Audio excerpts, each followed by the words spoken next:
finally here. That final preview.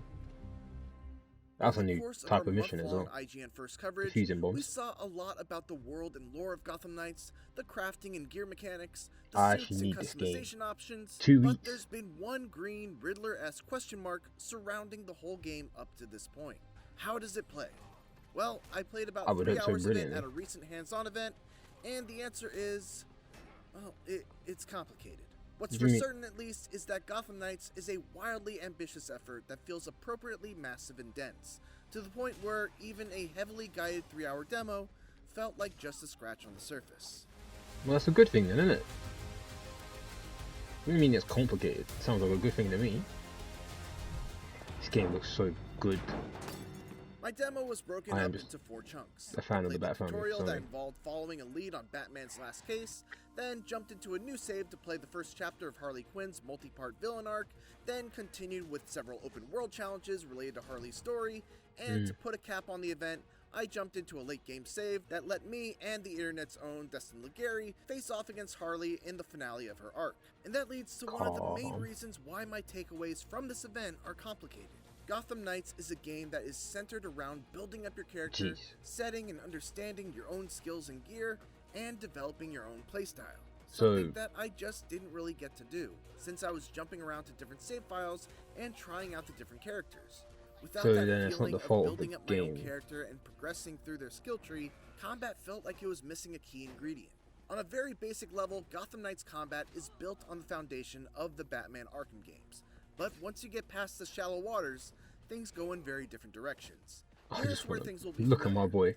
You press the direction and the attack button, and your character gracefully spins, leaps, or slides towards the closest enemy for a quick strike that initiates a combo. Like Enemies Gotham. will also telegraph their own attack with an icon that appears over them, giving you plenty of time to dodge out of the way to avoid damage. It's Like all Gotham. super smooth, there are a ton of slick animations, and you're even rewarded for timing your button presses as opposed to just button mashing, just like in the Arkham games. Oh, there you go. And that's it. That's where the comparisons end, because everything else feels very different.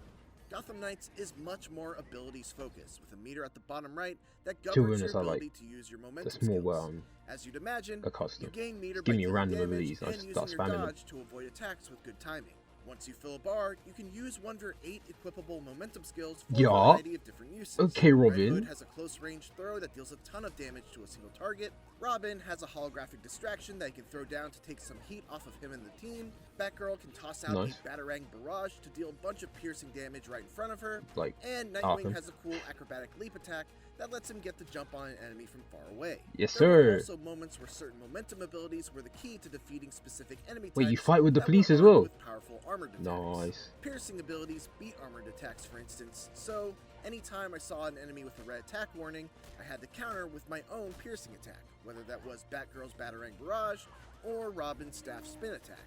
All of this sounds great, and I'm very much looking forward to the progression of getting to unlock new momentum abilities, purchase skills that synergize with them, find and craft new pieces of gear, add mods that further enhance certain effects, and find a preferred playstyle for each of my characters when the game actually comes out. My concern is how well that progression, those momentum abilities, the gear, and the deep well of customization options are going to be able to carry the whole experience. Because, on a fundamental level, I found Gotham Knights combat to be very flashy, but also kind of bland. Fights quickly started to feel very routine, with very similar enemies in every encounter, to the point where I felt like I had to mix up my tactics, not because I was being forced to, but just to try to make things a little more interesting. My favorite character ended up being Red Hood, because he excelled at a hybrid style of both range and melee, which felt quite different from what everyone else was able to do. Plus, he had some neat tricks, like being able to grab an enemy, place a bomb on them, and then kick them away so you can explode the bomb with a gunshot. See, that's cool. The other characters have their fun surprises too. They all generally control the same, but most games will get repetitive anyway. Easy, but they each have their own combat/stealth focuses and playstyles that are defined by what you put points into on their skill tree.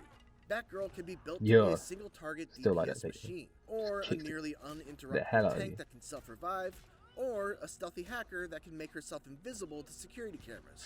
Nightwing can build himself to enhance his jumping abilities and deal massive critical hit damage. He can become a slippery acrobat that gets extra dodges and faster momentum meter gain, or he can be built more like a team leader designed for co-op play. Red Hood can lean more heavily into So what his you're saying ranged is I need attacks 2 by builds. giving them higher crit chances, Right, and while where's my damaged, co-op partner? he can become more of a close-range bruiser that aims to get in and grab his opponents, I'm he can telling you, I'm about increase to the be the damage best he support. deals towards various different factions of enemies.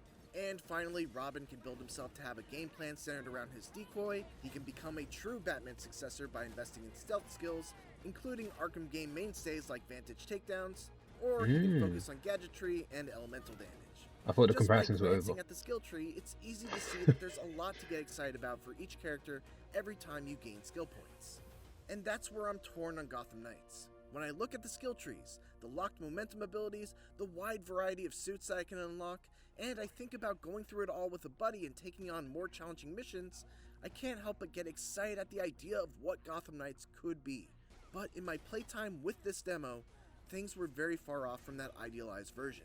Beyond That's because combat, you didn't get Gotham to Knights is customize your very character how you impressive. wanted. The city of Gotham is absolutely gorgeous. The many different modes of traversal are all fun in their own way, whether that's by motorcycle, Batgirl's glide, Nightwing's glider, Red Hood's mystical air hops, or Robin's short-range teleportation. The Belfry seems like an awesome headquarters full of optional conversations that Give me my deepen the Fortnite glider. relationships between the four heroes. My And boy you Alfred. can even play Spy Hunter. Imagine in the middle of you doing your co-op mission, and And someone's the just in the middle of an cooperative play arcade feels game. extremely well implemented. Like, okay, Since the demo was so focused on the Harley Quinn subplot, I make didn't it a get trophy much in of a us. feel for the overall Ooh. story of Gotham Knights and how the Court of Owls fits into everything, but I'm very into what I've seen of the characters so far. There are great dynamics between each of them, with the standout for me being between Red Hood and Nightwing. Nightwing's trying Yes, his best to Dick, tell step him. into the role of a leader, while Red Hood finds himself struggling between his thirst for violence and his desire to honor the legacy of Batman. There's a great scene in the Belfry where Nightwing inadvertently touches a nerve by bringing up a story that sets Jason off. And you really get to see the pain and anger that Red Hood is struggling to keep under the surface. I don't know what's worse. Having a chunk of my life taken away from me, or coming back to everyone thinking I'm gonna snap. Okay. I'm sorry, Jason. We shouldn't have... I shouldn't have treated you like an outsider. It's very But Guardians I'm of the already Galaxy emotional. esque, This game's and gonna if hit Gotham for me. Knights can pack the whole game with moments like this, then its characters will almost certainly become a highlight of the whole experience. Also, just so you know, this whole fight in the prison, it's set to a punk rock version of Livin' La Vida Loca.